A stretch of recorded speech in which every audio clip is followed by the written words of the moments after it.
Bismillahirrahmanirrahim. Assalamualaikum warahmatullahi wabarakatuh. Apa kabar anak-anakku semuanya? Masih semangat di rumah, belajar di rumah kan? Ya, alhamdulillah. Tetap jaga kesehatan ya. Mohon maaf, ini suara ibu agak serak, agak bindeng-bindeng gitu ya, karena memang baru kurang enak badan. Oke, tapi nggak apa-apa. Kita tetap semangat di pembelajaran ekonomi jarak jauh ini. Oke, kali ini kita akan mempelajari tentang persamaan dasar akuntansi. Nah, kemarin kan kita udah belajar mengenai konsep akuntansi sebagai suatu sistem informasi. Nah, masih ingat nggak apa itu akuntansi, sejarahnya gimana, terus hubungannya akuntansi sama bisnis gimana? Nah, gitu ya. Nah, untuk tugas yang kemarin sudah Ibu rekap. Dan yang belum mengumpulkan, silahkan japri melalui WA ya, karena itu untuk tugas ulangan harian pertama kalian. Oke, selanjutnya kita akan masuk ke bab 2, persamaan dasar akuntansi. Nah, kita kenalan lagi ya, karena kan ini kita di pembelajaran jarak jauh. Jadi, kita jarang bertemu, mungkin lupa, wah guru akuntansi yang mana nih. Nah, kenalan lagi ya, nama saya Astia Kurnianingsih, biasa dipanggil Bunia, dan saya mengajar ekonomi kelas 12. Nah, kalian bisa kontak ibu melalui WA ataupun melalui Instagram di @asiakurnia gitu. Oke, jangan lupa subscribe dan like video pembelajaran ini. Makasih. Lanjut kita ke materi. Nah, di sini ada peta konsep di mana kita akan mempelajari persamaan dasar akuntansi yang nanti akan ada 3 subbab. Yang pertama adalah pengertian, yang kedua adalah unsur-unsurnya, dan yang ketiga adalah analisis transaksinya. Nah, lalu kita belajar apa aja? Nah, yang pertama itu ada persamaan dasar akuntansi atau accounting equation. Terus yang kedua adalah contoh-contoh transaksinya. Nah, nanti kita bakal belajar tentang contoh transaksi persamaan dasar akuntansi, dan yang ketiga adalah tentang laporan keuangan. Oke, yang pertama nanti kita bahas persamaan dasar akuntansi. Oke, sekarang kita masuk ke persamaan dasar akuntansi ya. Nah, sebelumnya Ibu akan memberikan ilustrasi terlebih dahulu tentang persamaan dasar akuntansi ini kayak gimana, biar nanti nggak bingung. Jadi udah ada gambaran ke depannya persamaan dasar akuntansi itu pencatatannya seperti apa gitu ya. Nah, seumpama kamu itu tinggal di negara A. Di negara A itu untuk keberlangsungan hidup kita membutuhkan buah apel. Nah, sebagai akuntan, sebagai orang yang mengerti akuntansi di negara A, nah kamu itu disuruh sama kepala negaranya untuk membuat pencatatan akuntansi. Pencatatan masuknya apel, keluarnya apel, persediaan apelnya berapa di negara A, seperti itu ya. Nah, kita masuk ke pencatatannya. Oke, sekarang ini ada sebuah kolom di mana yang di sebelah kiri ini adalah berapa apel yang kita punya, di sebelah kanan ini adalah asalnya dari mana. Nah, asalnya ini kita bagi dua.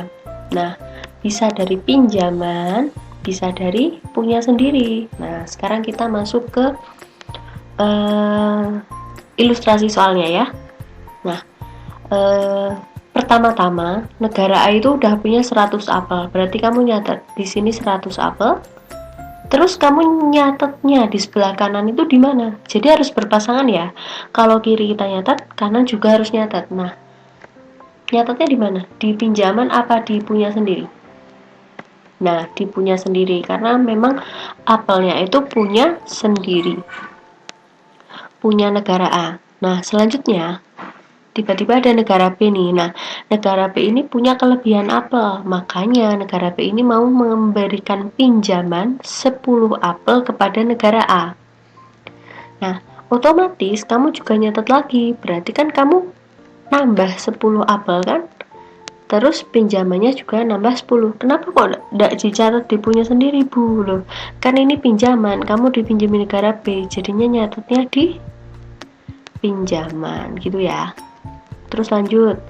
Tiba-tiba di negara itu kehilangan apel sebanyak 5 buah. Berarti kan rugi, berkurang 5. Kita tulis kurang 5, terus apelnya juga berkurang 5 di punya sendiri gini ya.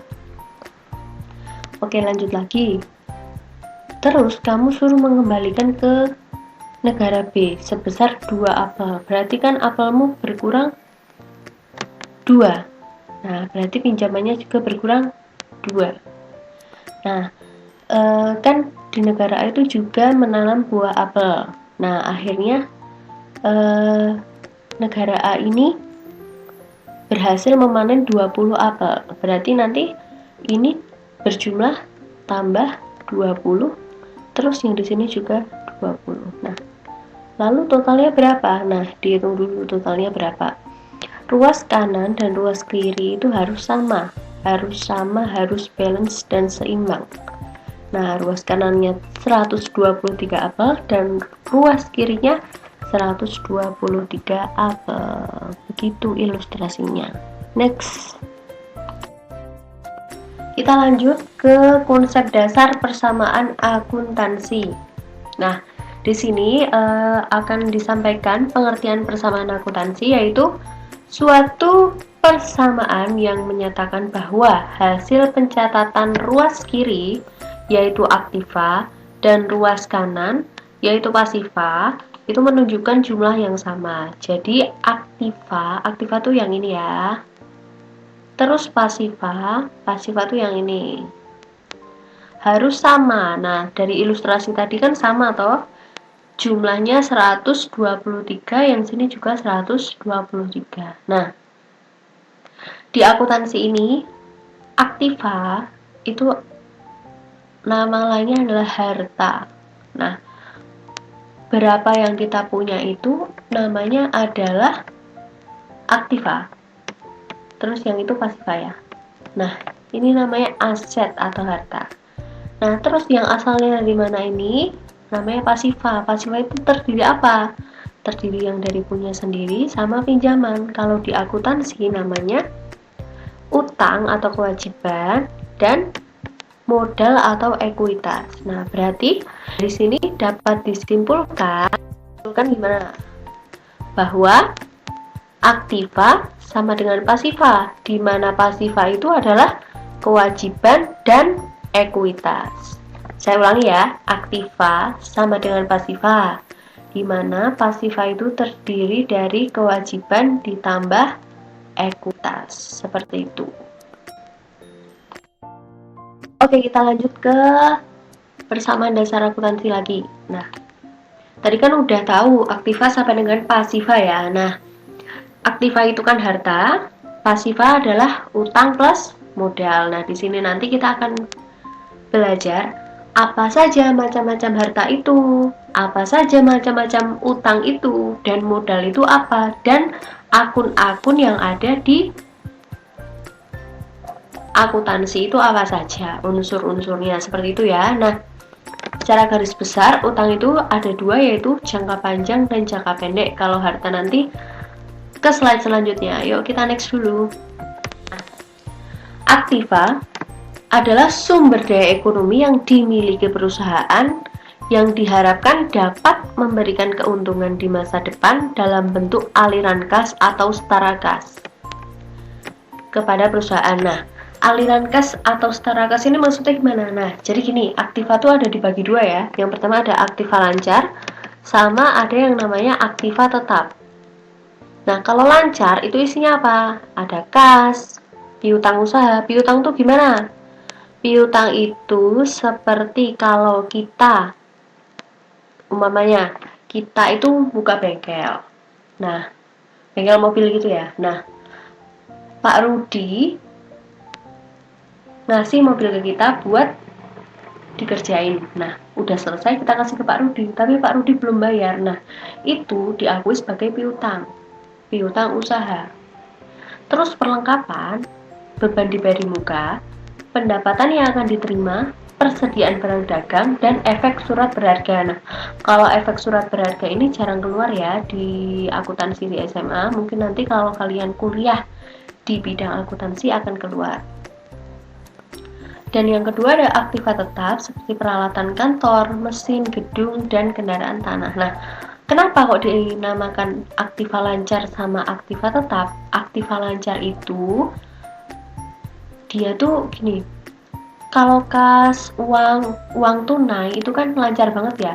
Kamu dikasih uang jajan 50.000 sehari, lancar banget kan, keluar 30.000, 20.000, akhirnya habis. Nah, kalau aktiva tetap kayak peralatan, mesin, gedung, kendaraan, tanah, nah ini kan sulit untuk dicairkan.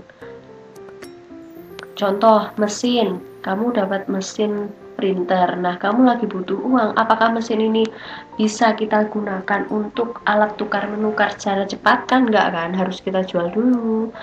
Harus nanti dapat uang baru kita bisa belanjakan kayak gitu. Nah, itu bedanya aktiva lancar dan aktiva tetap. Next. Yang kedua adalah kewajiban utang. Pasti udah tahu ya utang itu apa? Utang itu adalah tanggungan yang harus dibayarkan oleh perusahaan kepada kreditor atau pihak yang meminjamkan uang tersebut. Nah, utang itu nanti ada dua ya. Ada utang jangka pendek dan utang jangka panjang. Utang jangka pendek itu berarti nanti utangnya itu kurang dari 1 tahun masa pelunasannya. Kalau jangka panjang, utang yang lebih dari 1 tahun masa pelunasannya. Seperti itu.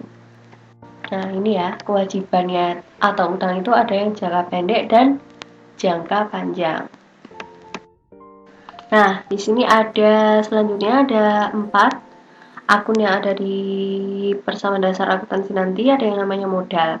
Modal itu adalah kekayaan pemilik perusahaan atau hak pemilik atas harta perusahaan. Kalau pendapatan, penambahan kotor dalam modal yang berasal dari kegiatan usaha. Nah, ini berasal dari kegiatan usaha atau hasil yang diperoleh dari kegiatan usaha, berarti kan pendapatan. Terus yang ketiga adalah prive. Prive ini apa?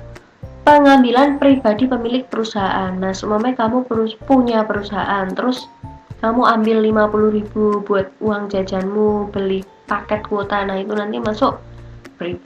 Seperti itu ya. Terus lanjut yang terakhir adalah beban. Beban itu apa?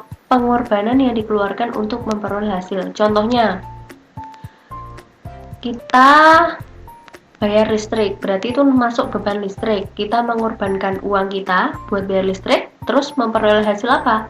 Memperoleh hasil dapat listrik sehingga bisa menerangi rumah kita, lampu-lampu di rumah kita, gitu ya. Oke, next.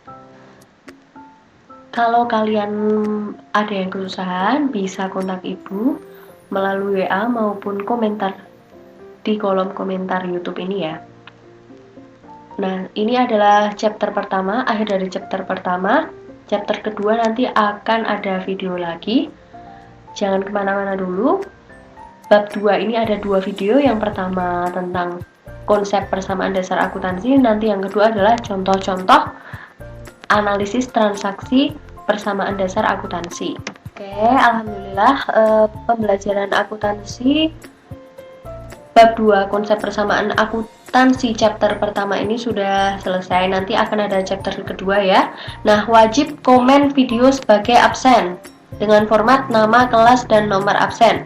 Contoh, Asia Kurnianingsih, kelasnya 12 IPA 1, nomor absennya 2. Seperti itu ya.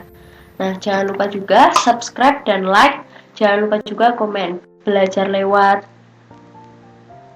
HP maupun lewat laptop wajib komen sebagai absen. Oke, kita lanjut ke video selanjutnya. Contoh transaksi persamaan akuntansi. Terima kasih.